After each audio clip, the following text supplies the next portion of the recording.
Thank you. So today I want to ask you 3 questions, and I think if you answer these honestly, everything is really possible. So here goes. What do you want in life? And if you figured out that, see whether that's really reality yet. And did you do anything about it? So these are the questions I always asked myself. So when I asked myself what I want in life, this is happiness. But what does it actually mean? To me, that means love, freedom, and peace.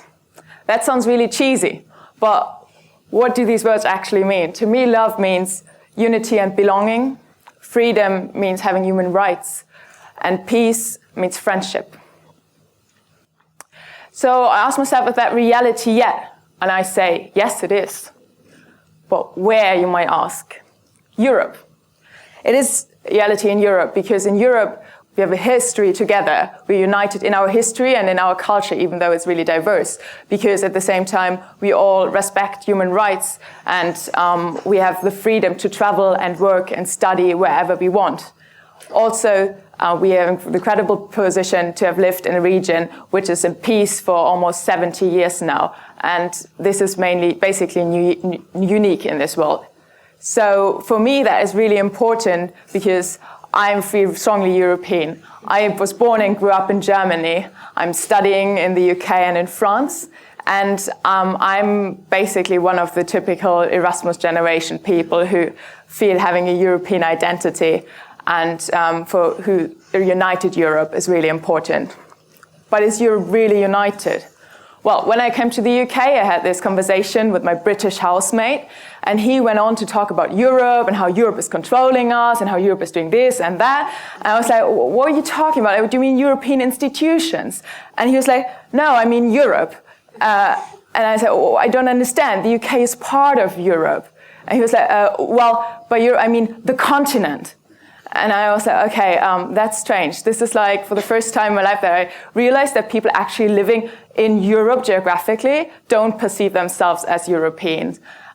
Even though the UK is even member of the EU, and UK people in general are really welcoming and tolerant, but still they don't see themselves as part of Europe. So where might that coming from? That might also come from the perspective that Europe isn't really free and democratic, because people don't really understand what is going on in EU institution. That's really scary, and they feel that might restrict their freedom and, as he said, control people, whatever. And I actually have the same fear. However, I don't think it's the right thing, if you have fear of something, to just run away and in the long term make it even worse, the problem, but to actually find out what you're scared about and then change it. So is Europe really peaceful? Well, out of this fear, all these rather national movements started to develop more and more in the last years, especially during the Euro crisis, and especially in countries like Finland, Hungary, Austria, Latvia, Greece, the Netherlands, Sweden, the UK, and France, a country which is supposed to be one of the engines of Europe. However, when I came to France last year to study politics, I was surrounded by lots of people who felt really proud to be French, but at the same time, really feel European too. And also there I heard for the first time about the European movement, which isn't really popular in the UK yet, or not anymore. And they joined the European movement, which is not affiliated to any political party or the EU, but just organizing events and discussions to talk about Europe, especially at the university with young people, and works basically as a think tank. So while being part of that, I thought about what I think Europe should be like. And I thought Europe needs united European politics, the actual legitimacy of EU institutions, and no fear of the future. So what does that mean? United European politics to me means having an actual political union in Europe to be able to regulate the already existing economic and monetary union. Because of this lack of regulation, this economic and monetary union led to the euro crisis eventually. So it doesn't really come as a surprise. However, I don't think this should be done as it's tried to be done by politicians right now, who realize that you need a political union and then try to do it kind of behind the back of the people, which is even more scaring and which is not the right and democratic way, because it's really intransparent too, and it's not really legitimate. I think it should become from us, from the people. We should say what we want in Europe and why, and then do it, because running away is not the solution. So how can we achieve a more legitimate Europe and democratic Europe and improved EU institutions? So we need pan-European elections rather than national elections where you then elect national people into EU institutions who then only serve for like their national interests, which in these globalized worlds are rather short-sighted anyway.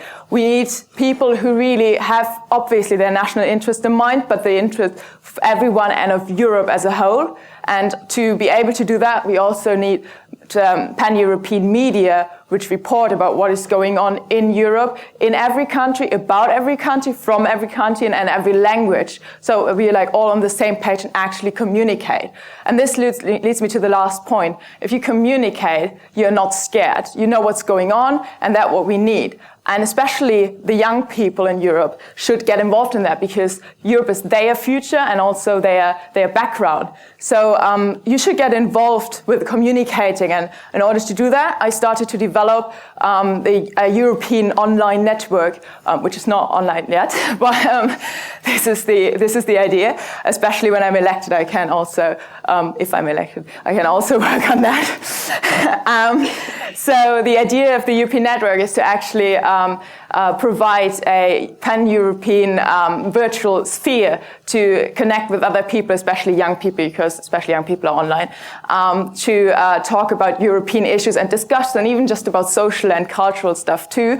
But then again, also about politics, and to in the case which is planned, to communicate with actual European politicians in EU institutions, to discuss with them and to make their voice heard. And this is really important because right now in EU institutions, the young people, although it's our future, are really underrepresented. Last year, out of 754 members of the European Parliament, only 8 were 30 years or younger. And the average is like 55 or so, and most people are, and lots of people are like rather 60 and older, because everyone seems to send their politicians they don't want to have in the national thing anymore, because they think it's too old. They send them to Europe, although they might still be quite open. But this is obviously not what we want, because Europe is supposed to be fresh and young, as we. So did I do anything about it after I had all these ideas? Well, first of all, no. And this really freaked me out, because I didn't want to break Europe apart. This is my identity. This is my home. This is all of our homes, and this has all these values of love, peace, and freedom. I don't want it to give up, which I think are quite unique in the world anyway. So what could I do about it, I was thinking. And I remember how I was in Paris and literally going to the metro and then revising and memorizing some dates for my European history class. And then I suddenly realized that next year there are the European elections, which only come out every 5 years, and that I will have finished my studies by then. So I was just like, well, I just realized my ideas by becoming a member of the European Parliament. So that sounds a bit crazy, but I thought it might be a good idea to just do it, because this is what democracy is about. Everyone can just do it, and people for some reason don't do it because they are scared or whatever, and especially young people. So what happened after I made this decision was I was a bit scared about telling people, because it might sound a bit strange. But then it was really reconfirmed when I started telling people, and they were really, oh, that's so great, that's so courageous and whatever. And I was just like, well, actually, I don't feel particularly courageous. I just feel that if I don't do anything, I will regret it much more to not have done anything, especially if Europe, and we're in a very critical situation right now, especially with social European integration, that it will break apart. So therefore, rather than regretting not having tried to do anything about it, at least, I just try to go for it. So this is what basically summarized what some people, like my friends, thought it's the best idea you've ever had, or it's completely crazy.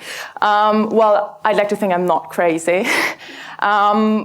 I think I'm rather bold, because this is what makes a difference, because anyone can really do it. I didn't really study that much politics even. I was just interested in it.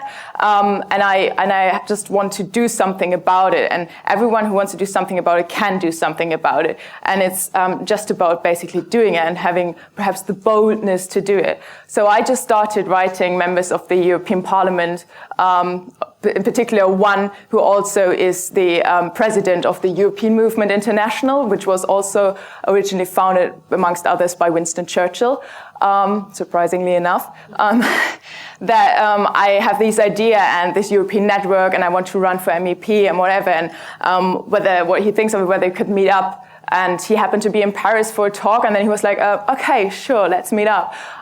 So I literally was not involved in that at all. I just joined the European movement as like a single member wherever, like 2 months before that. And I just wrote this email, and he was like, okay, that's great, just let's do it.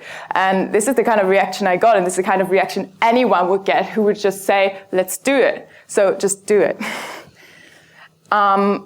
So what I did then was founding a little political organization in Germany, which is called Stimme für Europa, which means voice for Europe, because in Germany you can't run independently, and I didn't want to join an existing party, because they have these established views that they don't really dare to say they want a political union, etc., because they're scared people are scared. But I don't want people to be scared. I want to discuss it with them and then do it together. So everyone can join, but particularly the young Europeans are addressed to join and to discuss ideas. And we have a little team to write the manifesto and do the website and all that for the actual campaign in Germany, which is about to start and will get really started next year before the election. I also, to raise awareness, founded the Young European Movement Warwick after I came back, or actually even while I was still in Paris, I started doing it. And I got great feedback from people, like British people, who really wanted to get involved, and I was really happy about that. So at the end of the day, it's really not about one person talking or one person having the boldness, perhaps, or whatever. It's really about the people who participate, who actually come and discuss and get things started together, because it's always about the team. We are Europe. We all are Europe, and it can't just be one single person doing it. The only one person perhaps can do is try to encourage other people and motivate other people to actually get started, and then again encourage new people, and then just everyone let's do it together. And this is kind of what I try to do, but I really don't do anything special. I do something everyone can and I think should do. So what we are a team of people standing behind all these organizations and organizing them, getting more people involved, with the European motto, basically, united in diversity, because it's really about exchanging different views, not losing your national, perhaps, identity or whatever identity, but just perhaps improve it by benefiting from strength from other identities and people, and just keep up the communication and discussion, because that is essential and that is not really happening, and that fears people and that is dangerous. So why did I say that everything is possible if you answer the first question honestly? Because regardless whether you also think that you want to do something about Europe and that's important or not, if you just think about what you want in life in general, this is the first thing to do anyway, because if you don't know what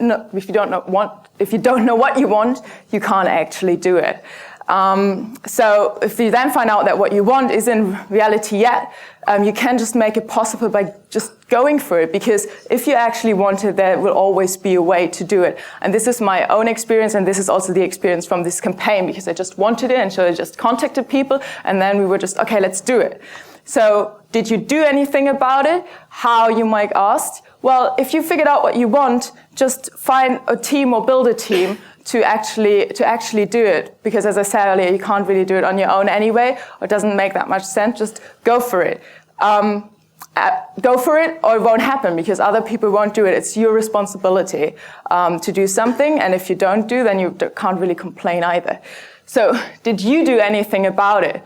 Why, you might ask? Because it's your future. Europe, in particular, is your future. So you are young. You're the ones who can make the change and should make this change. Especially as you're young, you can't really lose anything anyway. And if not now, then when? And if not you, then who anyway? There are no excuses. The only person who can limit yourself is like you. So if you want, as I want, this love, peace, and freedom thing, which I think you can get from a united, free and peaceful Europe, don't take it for granted or run away because you're scared, but join the team. And don't only go, or at least go to the European elections and vote and get informed, but talk with people and give it your voice. Thank you.